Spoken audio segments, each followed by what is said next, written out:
has been great there with us from the start. He last year on the same 2 years back on the same day he was here in university giving in the valedictory session of ETTRE 2018. So we are happy to have him after 2 years here again, but now in online instead of offline mode. So thank you, sir, for being here. So though we have only half of the participants who have joined now, so sir, shall we start or we'll wait for a few minutes and start? Are you asking me? Yes, yes. Okay. Yes, I think we can start and Okay. let other join. Yeah. Okay, let the others join so we can start. Mm. With these few words, I would hand over the session to Dr. Deb. Thanks, Shonivar. So I'll not call you Dr. Shonivar. So come on. Yeah. So thanks a lot for the kind words. And as Shonivar has mentioned, like I have been to this wonderful initiative 2 years back, and I wish I could be among yourself physically. But nonetheless, it's a great opportunity, and I always love interacting with you, all of you. So hopefully some of you will get inspired, but that's the whole purpose of giving these talks, and especially for the students, so that you can, if you are looking for some research ideas or the ways where like the new research challenges are. So I hope I'll be able to ignite, or that's my attempt. I'll try to basically ignite some of the possibilities and highlight some of the research challenges that in general are there, and specifically some of the challenges which we are looking at. Uh, great to be among among you all, and hopefully we will have a very fruitful interactive session. So feel free to uh, basically interrupt and ask if you have any specific question. And I have this topic which says that the title of the topic I selected is on challenges and trends in associate design and verification. But I am basically I'll be broadly discussing about it. I'll try to relate it, motivate why this is an important topic and why we need to know about the associate related design challenges. So basically, associate system on chip. So whatever systems we are seeing, there is a great need to build the system on a single chip so that we can make it reliable, cost effective, and more functionalities and so on.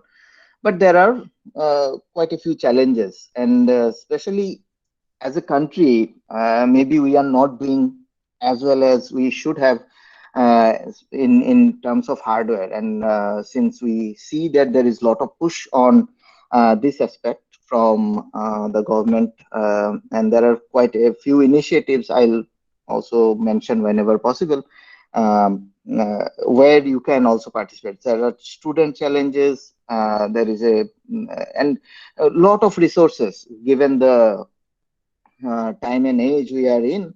Lot of resources are available, so the barriers or entry barriers into these domains are to a great extent lowered. Still there are some barriers, but we can very much find our way around those barriers. So that's why I know that many people might think that, oh, SOC is a very advanced topic, but I in this course of time, I'll try to basically explain what SOC is and what are the challenges. And first of all, if we don't uh, uh, basically, if we are not ready for understanding or accepting what the challenge is, if we are just basically stay away from it, then we will never be able to do things in that field. So hopefully we will dive deep and understand few of the challenges in associate design. So good afternoon, and I'll take it from here into the challenges and trends in SOC design. As I said, like feel free to stop me in between. And unfortunately, since I'm presenting, so it's full screen, so I can't see any of one of you. So feel free to basically just interrupt me over voice, and then maybe we can have our discussion. All right. So that's all right, Suniva. Yes, yes. Okay. Okay, so to going forward, let's understand where we are and where we have been and what the future will look like in specifically in terms of computing devices. So computing or the computing devices have become so uh, much basically everywhere nowadays. So if you look at our current status, you will see that maybe each one of us are carrying or having multiple computing devices. Some of you might be using smartwatch. Of course, almost everybody uses a smartphone. Beyond that, you will have maybe now you are forced to have a laptop because you need to attend online so many things, etc. So per person, the number of devices which can do computing is quite high, and the predictions, if are correct, which is very likely to be correct, then we will have on an average 5 to 7 devices at least per person. So that is the level of computing we are seeing now. And going forward, how it will look like, we can only maybe guess. But it was not like that while when computers were initially introduced. So basically, till the first 3 decades, it was most like for used for institutional purposes. So you will have one big computer in one institute, or multiple institute will be sharing one big computer. They will be basically mainframe or mini computers. The setup will be mostly client server. So the kind of challenges at that time, like the programming challenges or the applications which you need to deal with, were quite different compared to when, let's say, in the next 3 4 decades, when it became more personal. So basically we are talking about laptops, mobile phones, etc., which started maybe mid 80s or late 80s to, let's say, 2010 or early 2000, in that range. So it was more about battery life became very critical because you need to carry those compute devices. And then size, weight, those things became very relevant. So and the whole new feature of mobile phones and the kind of computing the mobile phones can do, those are quite different. And then maybe from last 1 decade or so, we are seeing different forms of computer. So you have your wearables, you have a smart gadgets at home for home automation, like this uh, Google and Amazon has famous products in that category. And also these different devices, they can collect, and they are collecting so much of data that opens up completely new paradigm of let's say machine learning and IoT and so on. So uh, why I'm discussing about this? Because if you think about what are there inside these compute devices, so basically inside those compute devices, you have a CPU, you have some peripherals, and you have basically the interfacing mechanism, and they are doing the stuff. Now, as we go from one generation to another generation, for example, if we when we move from mainframe to basically mainframe to our these kind of devices, then the basic architecture remains same, but the complexity, the other challenges, like how quickly I can produce or come up with a new product with better specs, etc., those changed. And those kind of requirements brought in the concepts of uh, basically platform-based design. So initially, when computers were designed, so somebody will or a group of people will conceptualize that, okay, this is the architecture, or even before that, maybe you fix the hardware that, okay, I'll be using this processor. Now, if I want to build a computer around this processor, what kind of language this processor will understand? So that is defined by the instruction set architecture. So something called ISA. So, for example, you can choose x86 ISA, which is basically developed by Intel. So all the Intel processors, or there is a basically a series of processors which are compatible to x86 kind of ISA. Similarly, there is a ISA by IBM which was called power based processor. So that has a different ISA. So the ISA is nothing but the language which the hardware understands. So your as a programmer, I should know that what the hardware will accept and what are the capabilities of the hardware. So that is defined by ISA. So I'm giving you a very top level view. So don't quote me for these things. What I want to convey is that there is different abstraction layers, and these different abstraction layer need to talk with each other, and ISA is one of the abstraction layer which talks with the hardware, basically which creates an interface between your hardware and your software base. Now, there was this requirement of coming up with newer and newer devices in a very short time, and that's why the platform based design concept came. So as I was mentioning earlier, it was not platform based. So you have a challenge, and according to that challenge, you try to build your system around that challenge, and you select different things to get done. So there was, and it was very focused. For example, if this application need a processor to be designed, so you basically focus on that application only, and you design in the most optimal way. So that's where the mainframes, etc., were came, and there was not much market pressure that you have to come up with the processor within this period and so on. But now, if you look at every 6 months, the mobile companies are coming up with a new mobile with little bit better specs, etc. So definitely they are not building things from scratch. So they are reusing a lot of stuff.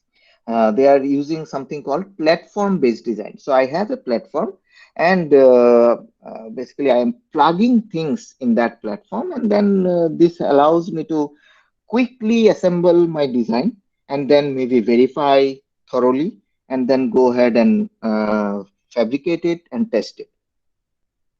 Now, since these designs are becoming very, very complex, and the challenges are also very different. For example, you have to be very low power, you can't use too much area, it has to be lightweight, and so on. So all these constraints putting different kind of limitations or different kind of challenges. And with all these challenges, with the platform-based design approach, the step which involves basically the steps are, or the weightage on each of the steps of design are very different than when we started to look at the different kind of processors. So and going forward, these challenges will keep on evolving. So that's what I wanted to convey from this slide. Now, if we look at, try to understand why we need more and more computing power, which is very much understood, but still it's good to highlight that we need compute power, hopefully homegrown compute power or compute hardware, which can help us in solving many of the scientific as well as strategic challenges. So we do have different strategic applications, defense, space, nuclear energy, etc., where if you are relying on basically some design which is coming from outside, and you don't have much control. So then you are kind of basically relying on something which you have not much control about. For example, if your processor or your compute device, which is managing some of the strategic stuff, is based on, let's say, an ISA which is given by some other company from outside. Now, if they say that, okay, we will no longer support that ISA or no longer support that design, then you are pretty much, you don't have much to do. So, do you go and scrap everything and build everything from scratch? Maybe that will be very costly and it will push ourselves back by a huge amount of time. So that's why the government has also basically recognized this for quite some time, and government has tried to come up with different solutions. CDEC has put a lot of effort in that direction. India also has adopted RISC-V ISA. So these are keywords. I think if you are not familiar with, you should look it up. So RISC-V, RISC stands for Reduced Instruction Set Architecture, Instruction Set Computing, Reduced Instruction Set Computing, and actually RISC ISA was developed by Stanford. A bunch of students with their faculty developed this, and then they came up with different versions of it. So the version 5 or fifth version became very popular, and it is one of the most popular open source ISAs, and many people are working on developing support around that open source ISA. And India has also adopted this RISC-V ISA as kind of a national ISA. So all the uh, all the processors which government will be investing and government would like to build, they want to use this open source ISA, so that we are not dependent on, let's say, Intel or ARM or any other company which has partially made their ISAs open source, but it's not completely open source. So if you, let's say, if you want to implement a special instruction which is not supported in the open source environment, then you have to rely on, let's say, Intel or ARM, and then you have to reveal also that, okay, this is the reason why I need to, you should give me access to that part, which on strategic point of view may not be very, very sound thing. So that's why RISC-V is adopted as the ISA, which India will be pushing a lot of effort towards. And I don't know how many of you have looked at this. So there is a microprocessor or Swadeshi microprocessor challenge going on by METI. So there, the challenge is, so if time permits, I can share the link with you guys. So the challenge is basically you have to come up with a interesting application, but the application and the problem you have to solve on some specific platforms. Those platforms are developed by IIT Madras and CDEC. So those platforms are basically RISC-V based platforms. It is also an attempt to popularize some of the platforms which are designed by these institutes. So IIT Madras, maybe couple of years back, they came up with the processor called Shakti.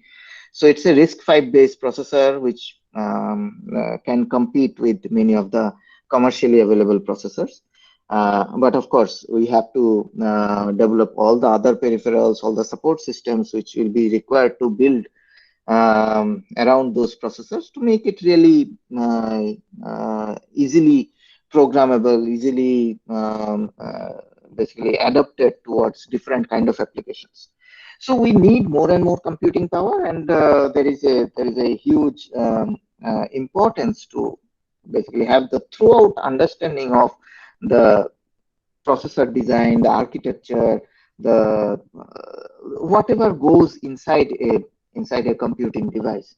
If we understand that thoroughly, then only we can come up with newer and newer ideas, whether it's basically innovation or let's say even engineering problem solving. So if you have a problem and it's a basically engineering problem and you want to solve it in the most efficient way, you have to have a clear idea about what kind of hardware you will be using, what will be the challenges associated with it, and how you can possibly address the bottlenecks which are there. So we need more and more compute power, and there are plenty of reasons why we should strive towards getting higher and higher performance. There is a huge race going on towards achieving exascale performance. So basically, currently, most of the supercomputers which are there, so you can look it up. The fastest supercomputer on the world. So there is a list called top 500. So if you Google search it, you just write top 500, you will find a list of all the top 500 supercomputers which are there in the world. And there is a huge race going on to occupy the first place. China, US, Japan, so they keep trying to achieve that. And there is so everybody is trying to achieve the exascale performance. So exascale is 10 to the power 18 floating point operations per second. So currently, the top 500, if you look at, they are in the range of 500 or zero point 0.5, let's say exascale kind of thing. There are some applications, integer operations, etc., where the top supercomputers can achieve exascale, but not in a very sustained manner.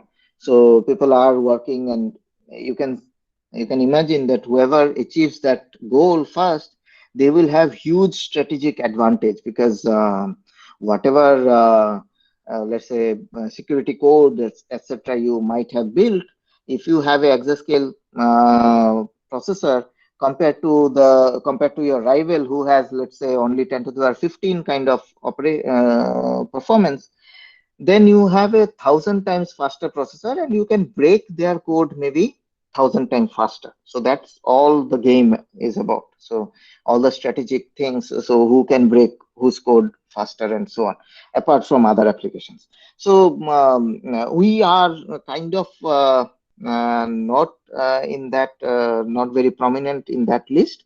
So, but since we have achieved so many things, I'm sure with enough focus and effort, we can also start building and processors, and we can really contribute significantly in this uh, in this uh, in this avenue as well. So autonomous vehicle, IoT, AI, all these are buzz applications which will become which will demand more and more compute power. So soon we'll be in exascale age.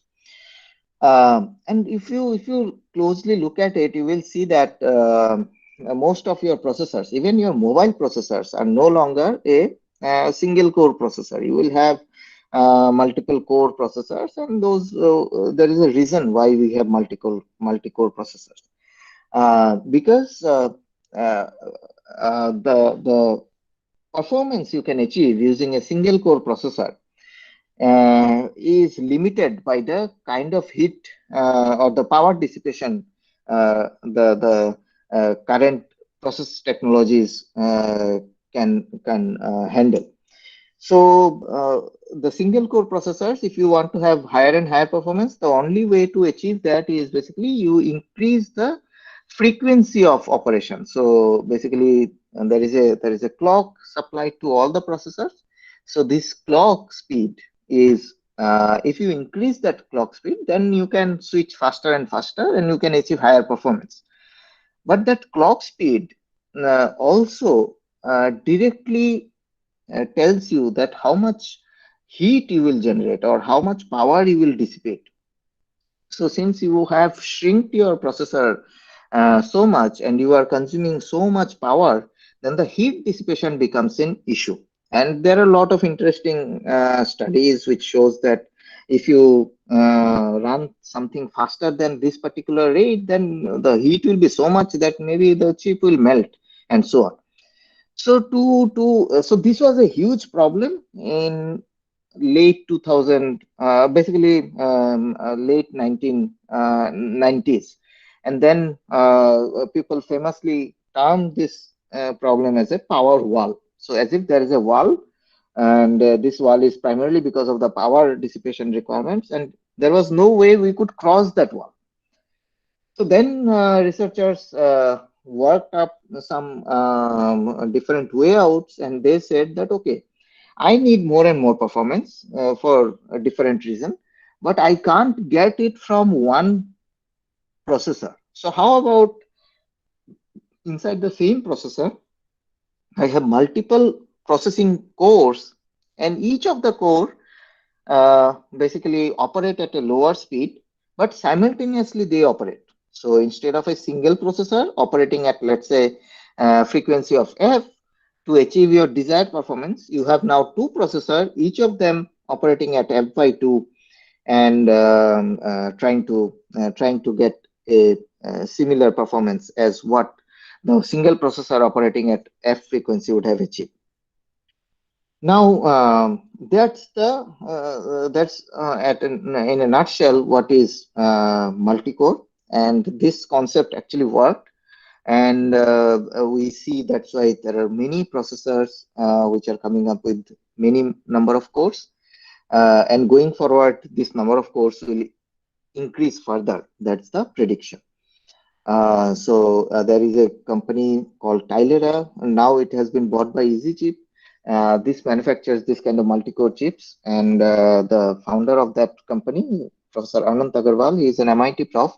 So he predicted, or he coined this corollary of Moore's law, which says that, okay, number of cores will double every 18 months. But it has not happened so. So this prediction was kind of in 2010 or so, so almost a decade back. Uh, but there are different reasons that why this prediction has not been successful, or has not worked out completely. Yeah, I could hear some noise. So, is there a question? Okay. So, yeah. So, but there are, so we could not achieve that higher and higher, basically number of cores doubling every 18 months or so. There are many reasons. And in this talk, I'll try to highlight some of those reasons. All right. So going forward, so I think this is still part of the motivation, just to tell you that this multi-core or this kind of processors are very much real, and they are achieving significant amount of performance. This slide is important. So you see that when in 97, the first teraflop um, teraflop operation was achieved by a supercomputer in 97. It had 72 cabinets, and the same performance was achieved in 2011 when a 22 nanometer single chip was designed, and that could sustain the same amount of performance. Okay. So going forward, so now let's understand that as I mentioned, like the number of cores has not doubled every 18 months or so. What could be the primary reason? So if we look at, let's say we want to have a processor which will have multiple cores, and if we look at, and now the multiple cores can be of different types. So they can be general purpose microprocessors, they can be, let's say, some specific DSPs, or some dedicated ASIC kind of processor. Now, if you look at the power efficiency of different microprocessor, you will see that the power efficiency of generally off-the-shelf microprocessors are not very good. So here, if in this plot, we can see that it is in the range of 10% or so. So that is pretty poor. If you look at DSP processor, then you see that, okay, their power efficiency is better, and it is in the range of Actually, it is even less than 10%. So it's a logarithmic scale. So it's very poor power efficiency. And with DSP, the power efficiency goes better, but still less than 10%. And if you have a dedicated ASIC kind of, so application specific IC, then you see that you can really design them to be very efficient. For example, here we are showing few efficient processor for specific application. For example, encryption, hearing aid, uh, uh, 802.11 baseband implementation, etc. So you see that the general purpose processors are not efficient, whereas the dedicated, specially tuned designs are, as expected, are more and more power efficient. But now when we talk about, let's say I have a processor and I want to achieve higher performance, so it's very easy, or it's very intuitive to, let's say, put same kind of processors and expect that I'll get higher performance. I'll get almost double performance. So what I'm trying to highlight here is that, let's say I have a single core processor. Let's say this is a x86 core. Now this processor I use in my mobile. All right.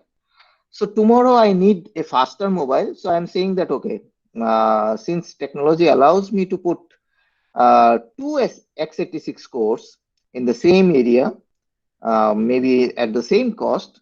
So I should use this processor now in my mobile, and I expect to get a double performance than what I was getting here. But it has been seen repeatedly that since these general purpose processors are not very optimally designed, or they are, as the name suggests, they are general purpose. They are supposed to do generic stuff. They are not supposed to, basically, they are not optimized for doing a specific task. So now, as a designer or as a mobile processor manufacturer, you have now a choice. Should I put a second x86 core here, or should I try to put, let's say, a video processor here, or let's say a DSP here? So the DSP will be more efficient, and it can, let's say, it can handle all the uh, DSP related activities, and the x86 does your regular stuff. So which one will give me better performance? So it is very intuitive also, that instead of this kind of homogeneous multi-core processors, if you have heterogeneous multi-core processor, you can design things much more efficiently.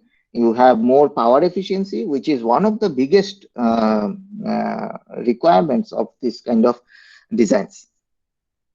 So what I'm trying to highlight here is that I can think about having more and more number of cores. I can even think of, let's say, doubling the number of cores. For example, if I have a quad core processor today, in 18 months, I could expect that I'll have 8 core processor. In 18 more months, I'll have maybe 32 core processor.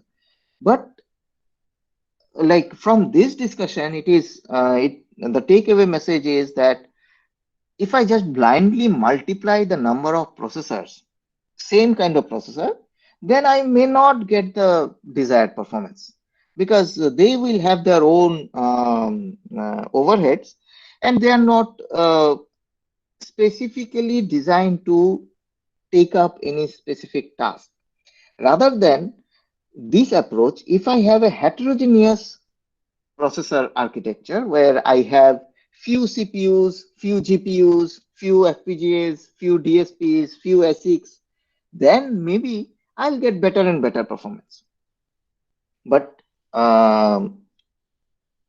as I guess is also kind of understandable, is that if I scale my number of processor or no cores with the same kind of cores, then my programming will be much.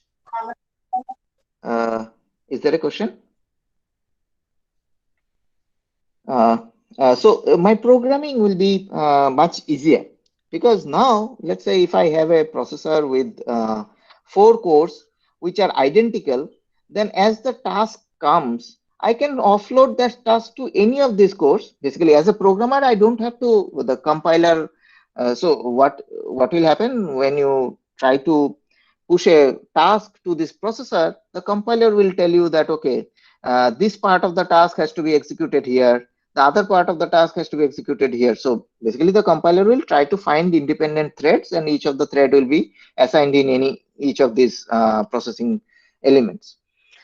Now if they are homogeneous, then compiler design is easy. The programmer does not have to do anything special, because every element, every processing element is capable of doing the same thing. But now, if you think in the other case, so let's say this is a DSP, this is a ASIC, and this is something like an FPGA, and this is a CPU. Now your compiler has to know that what task should go to ASIC, what task should go to DSP, what should part of the task should go to FPGA, and so on. So as a programmer also you have to tell or give some kind of a indicator that okay, this part of the task, or if this is the task, this is best evaluated or executed in a ASIC, and so on. So the hardware software co-design approach becomes much more critical when you have a heterogeneous processor. And once you have that co-design very well established and very rightly done, then only you can expect to get higher and higher performance. So it is not easy. This requires lot of effort. You also need to look at like whether your legacy programs will work, or well, whether there will be a compatibility issue, and so on. So this is much more difficult, this heterogeneous approach compared to the homogeneous approach. That's why when in the initial days the multi-core was proposed, the whole idea was that everything will be homogeneous, so that you can reduce all this complexity. But eventually it was realized that if you keep things homogeneous, then you will not be able to achieve performance. So that's why we have moved towards heterogeneous processors. Now, just to give you some example, let's look at a very practical chip which is there in Apple phones, a little older generation phones, A12. So I think the current generation or the latest one is A14. So it's not that old also. So this is the die monogram of our Apple A12 processor. Now, if you look at this processor and try to figure out what all is there, uh, basically it's a system on chip. So if you look at closely, you will see that almost 50% or maybe little less than 50% of the whole SoC, uh, this whole part is nothing but specialized accelerators. So it has a lot of compute elements. These are all specialized accelerators. So they have basically you divide all your tasks into smaller and smaller tasks, and then you fabricate or you design a very specific hardware to handle that task, and that's how you achieve performance. But of course that also increases complexity. All right, and if you look at the trend of all the Apple chips, so you see that the number of accelerators has gone up very significantly in a steady pace, and this trend is going to continue.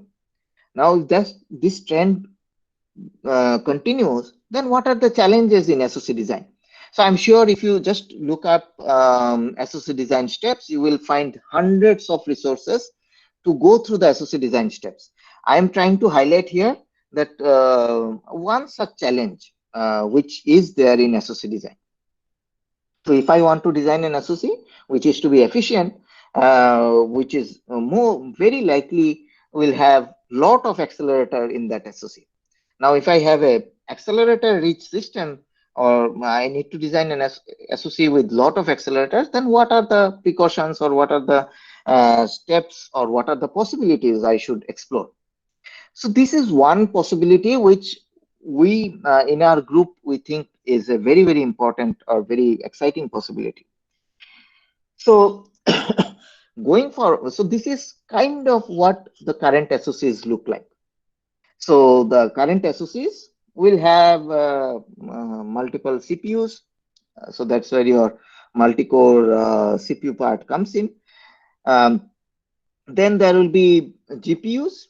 So GPUs are there to do data intensive tasks. For example, let's say if there is a constant video grab coming and you need to do some video processing, etc., which are kind of heavy on data, but those data are not basically kind of independent operations. You can treat each pixel independently. So these kind of tasks can be offloaded to a GPU. And then currently, as we have seen, there are accelerators. The number of accelerators are in the previous slide, as we can see, in the range of 50 for a very sophisticated SoC. Uh, and going forward, we are expecting that this number will explode significantly. Now, in an SoC, not only this, you have this kind of heterogeneous processing elements. So all these are processing elements, your accelerators, GPUs, CPUs. So all these are your basically processing elements, or in short, PE. Processing elements of different sorts. But that's not all. Your SoC will also need some other infrastructure, primarily shared infrastructure, which will help them talk to each other, talk to the memory, and talk to the peripherals. All right. So what are the shared resources? So the primary shared resources are interconnection network. So basically, there will be a single interconnection network which will be connecting all of them, the GPUs, accelerators, CPUs, because they need to share data. And the sharing of data happens through your SRAM. So SRAM is the memory. It can be your caches, a multiple level of on-chip caches. And then finally, you have the off-chip DRAM. All right. So these shared resources for any SoC design, which has a lot of accelerators, these shared resources play a very important role. So I'll come to that part in a moment. And what is the challenge we are talking about in this accelerator rich SoCs?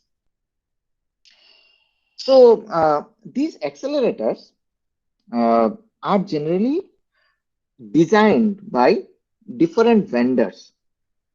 Like the I okay, the analogy can be, let's say I want to assemble a PC. So I hope some of you have had the uh, good fortune of assembling a computer or a PC. So what you generally do, you buy a cabinet, you buy a motherboard. Basically, you select a processor and then select a motherboard which is compatible to it, and then buy appropriate amount of RAM, other peripherals like keyboard, mouse, and you put them together. You need to buy an SMPS to power the system, and so on. And then you buy the monitor, connect everything, and then switch it on. Right now, when you buy this stuff, for example, you buy a processor or buy a RAM, so you basically you have some expectations from whatever you are buying. For example, the RAM.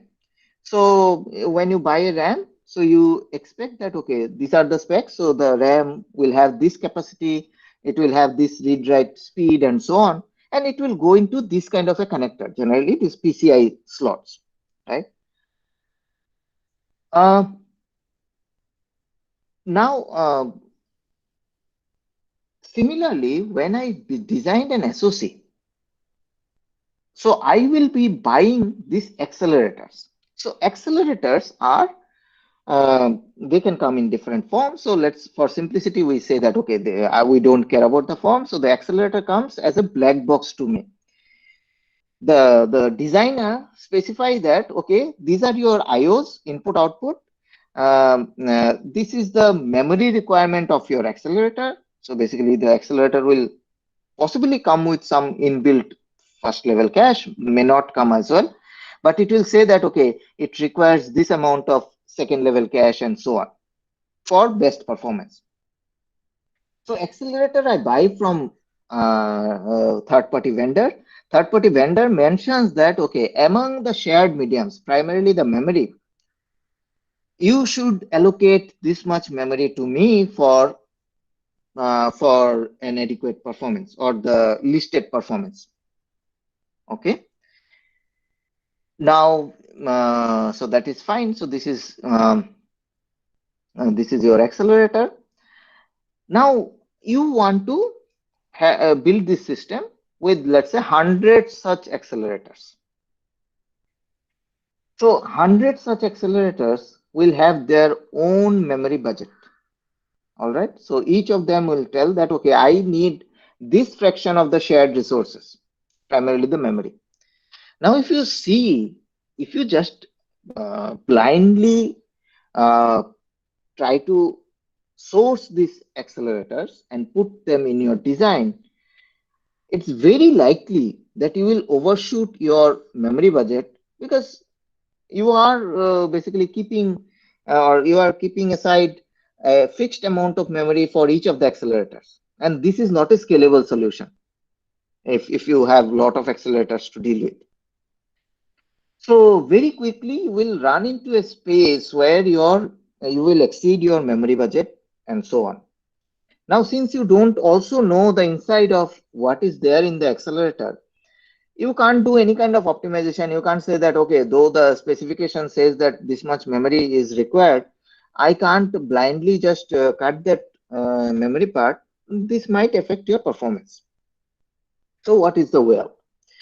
So this is the first, this is one of the problem we have tackled. So basically in this kind of multi-accelerator or many accelerator system, the shared medium or shared resources, their budget will overshoot very quickly in if we just go by the off-the-shelf specs.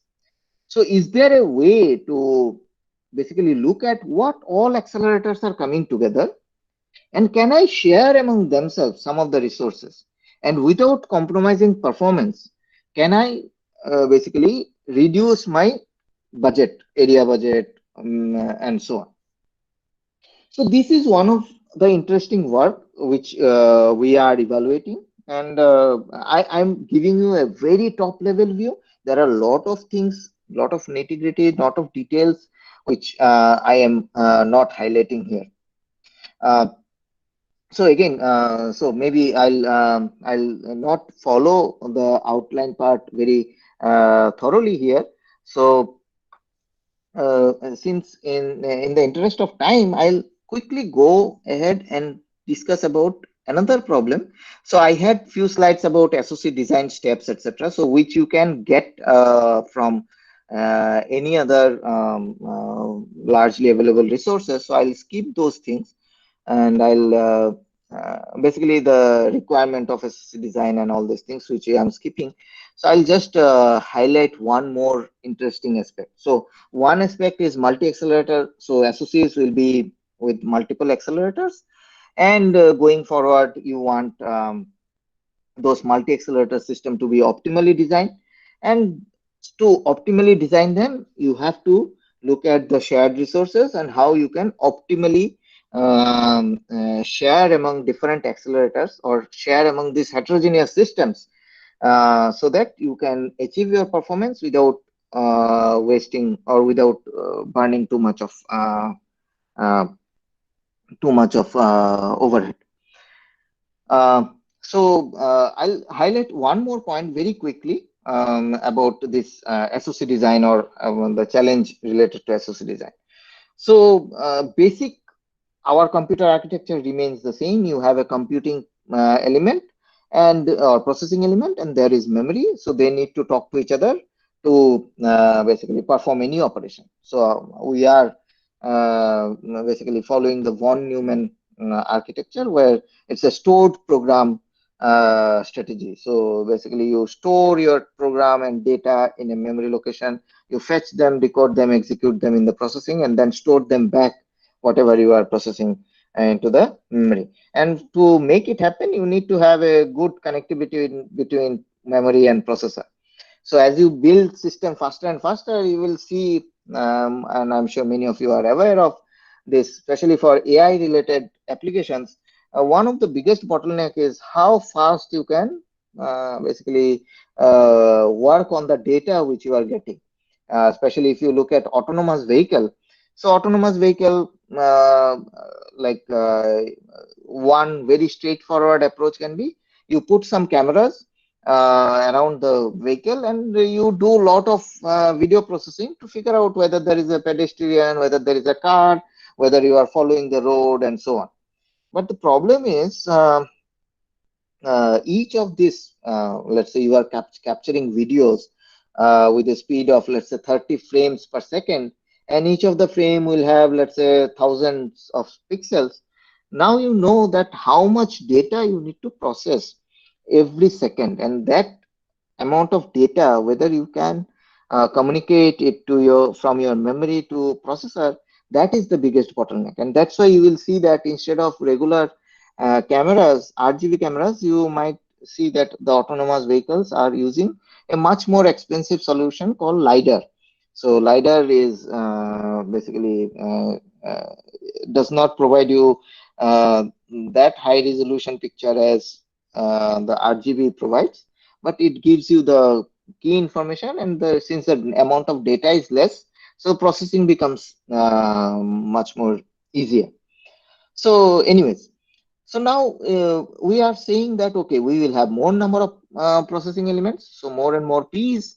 So the situation will look something like this. So instead of a single core processor, I'll have a many core processor, and then all these processor will be connected to some kind of an interconnection network to talk to the respective other things, for example, memory to other processors, etc. But as you can see here, so bus is a shared medium, and it's uh, not a scalable solution. So the the the way out is basically you should so yeah, that says that it's not scalable. It if you have thousands of codes to connect, so the way out is you design something which is more scalable, and the that design is called network on chip. So basically you rely on switches and interconnects to take care of the communication part. So basically you have a dedicated router or switch to take care of the communication part. Processing element is primarily looking into computation part. So if you want to see how the communication happens from one node to another node, so basically a packet, if it is in this location and it needs to be sent somewhere here, then the communication will be happening like this. So it's a multi-hop communication.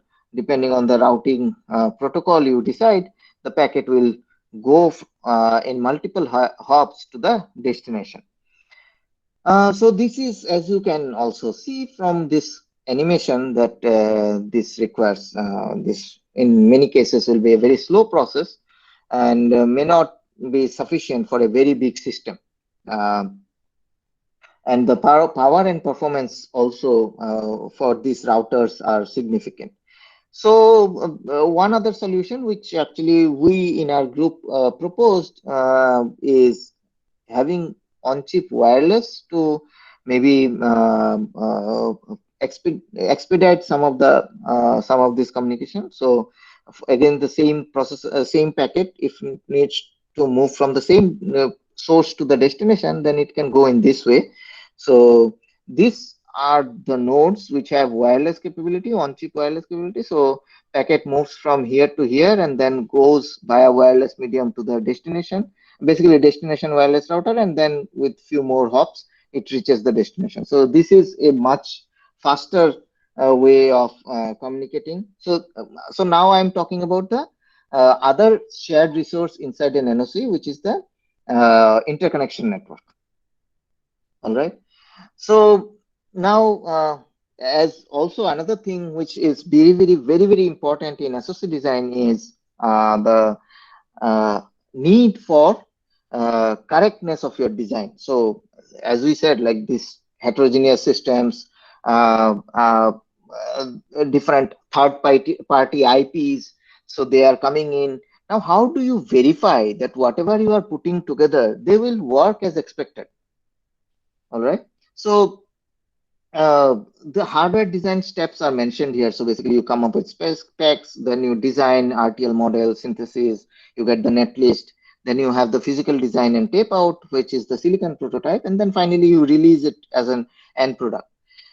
But as we said, like for SoC design, we at this specification level, we will be selecting that, okay, based on my requirement, what are the IPs I have to put together, right? And then depending on at what level I'm getting those IPs, I'll either have RTL or directly the net list, etc.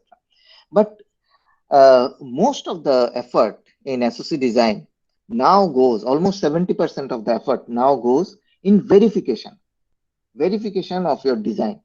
So I'm sure all of you have heard about this term. So what it does actually, so you are saying that, okay, this is my design.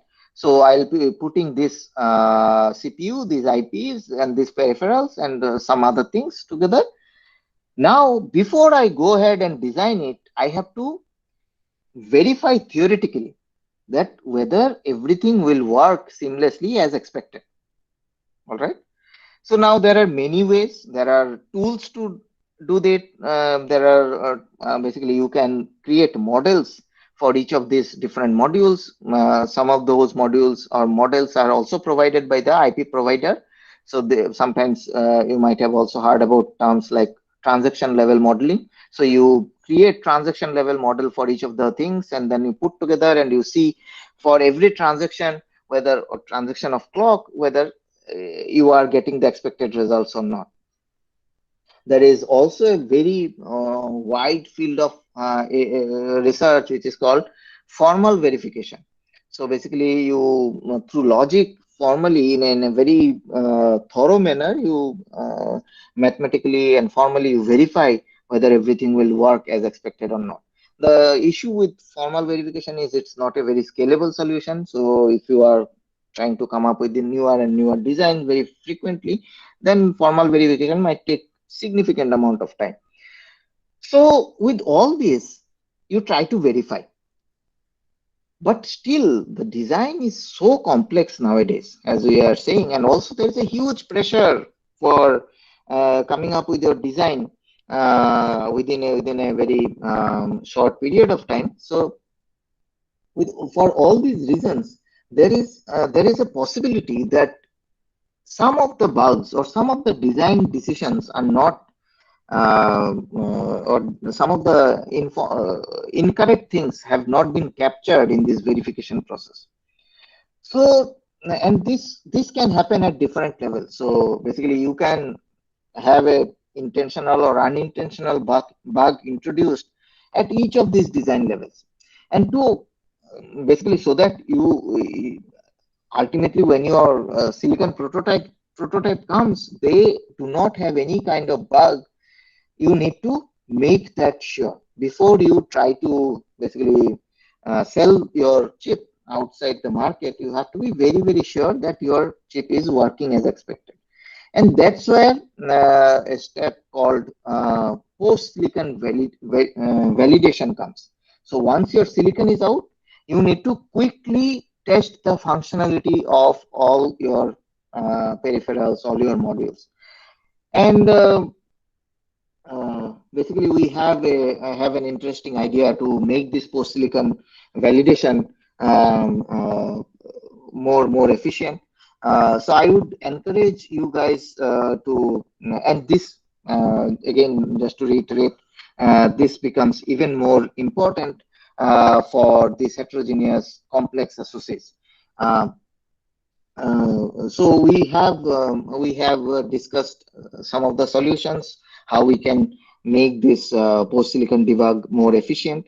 I'll not have time to go into the details. So this is what the post silicon debug process looks like. So let's say this is your circuit under debug.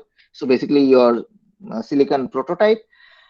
So this silicon prototype will, as you can understand, will have very limited observability because you have limited number of pins. So what happens inside the chip? the intermediate steps, intermediate states, you will not be able to capture as it is.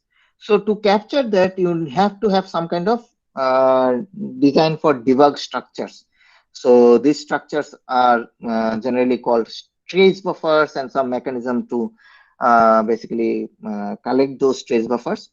So so then after the traces, inside traces of your operations are collected, they are sent to your off-chip debug analyzer through basically this debug analyzer is this maybe another computing machine, and this debug analyzer is getting the data from these different DFD structures. So they are, as I said, like trace signals collection, then there will be some triggering unit, there will be trace buffers where the data will be stored, and then through some interface it will be going to the off-chip debug analyzer. So I'll try to show it through this animation. So basically the circuit under debug, as it performs. So basically, in the debug mode, you will be performing different tasks. You will be giving stimulus to the processor to perform some task, and as those tasks are performed, you will be collecting traces. Basically, as the packets or as the data moves from different parts of the chip, you collect the traces of those movements, and so those traces are collected one after another. And after basically you keep on collecting those traces, and once your trace buffer is full, after collecting for a period of time, then you basically collect these traces and send them to the um, off-chip debugger.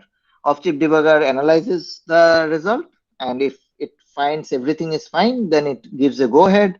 If it finds that something is wrong, then it tries, also helps you in finding what is the cause of this anomaly, and then try to help you in debug.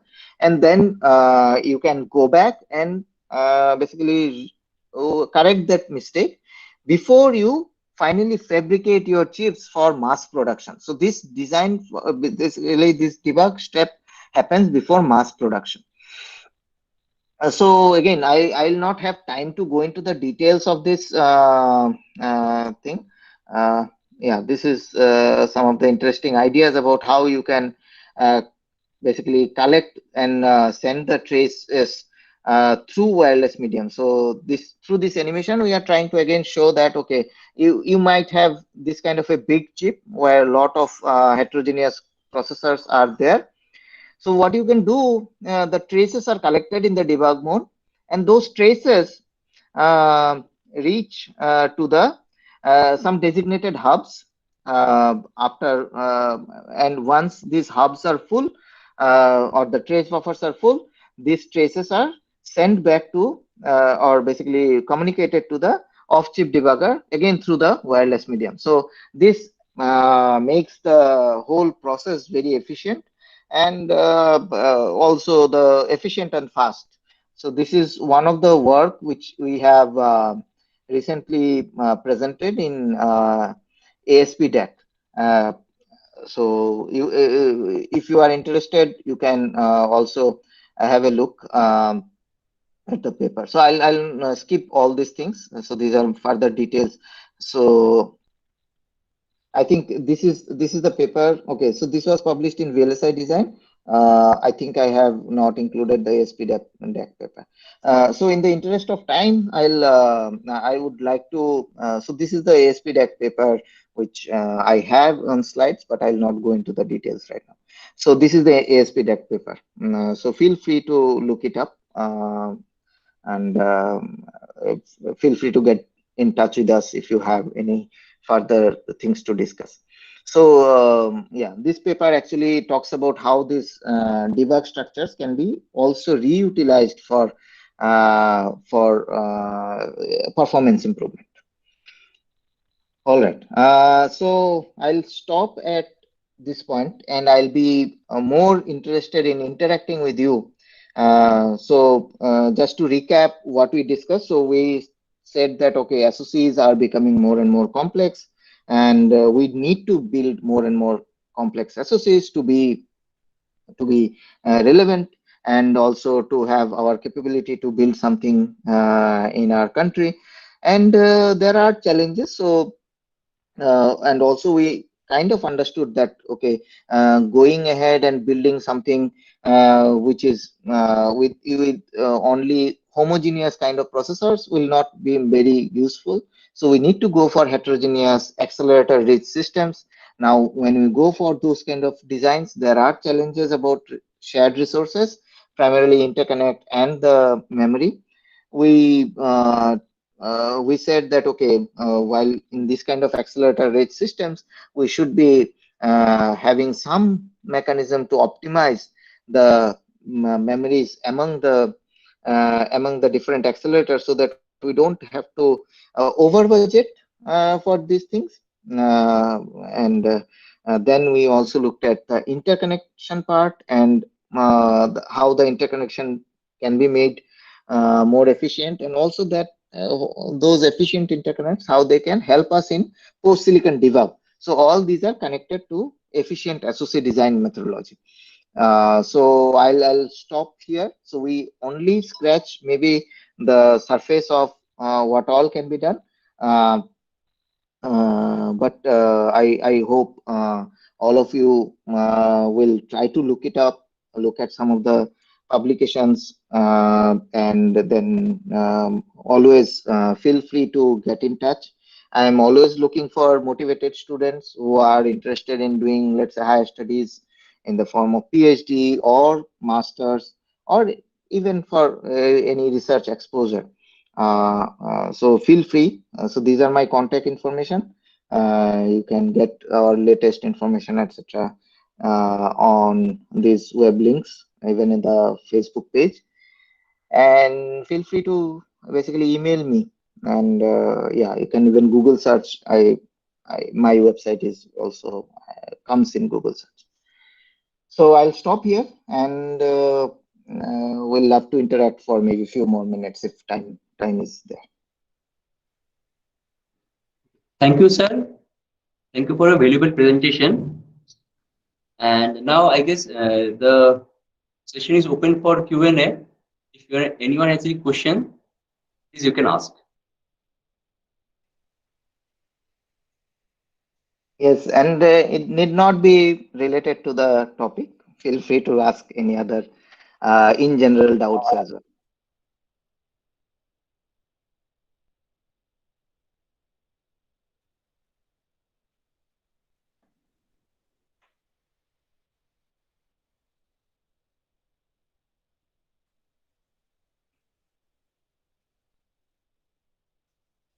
Okay, I guess there is some time to grasp the thing, and maybe they will send you questions by email or by other means. Sure, sure. Yeah, feel free. Yeah. Yeah. And thank you, sir. Thank you for giving this online presentation, and hope this COVID thing will just over very soon, and we'll have you offline here at our university. Sure, I'll love to. Yeah, looking forward to. Yeah. Thank you. Thank you, sir. Thank you for your Thank presentation. you. Thank you very much. Okay. Bye bye. Bye bye. Yeah. And for the participants, the next session will start from 5 p.m. and we'll have a gap. And please join us by 5. Next session will be run by Dr. Debashish Das from IIT Jodhpur.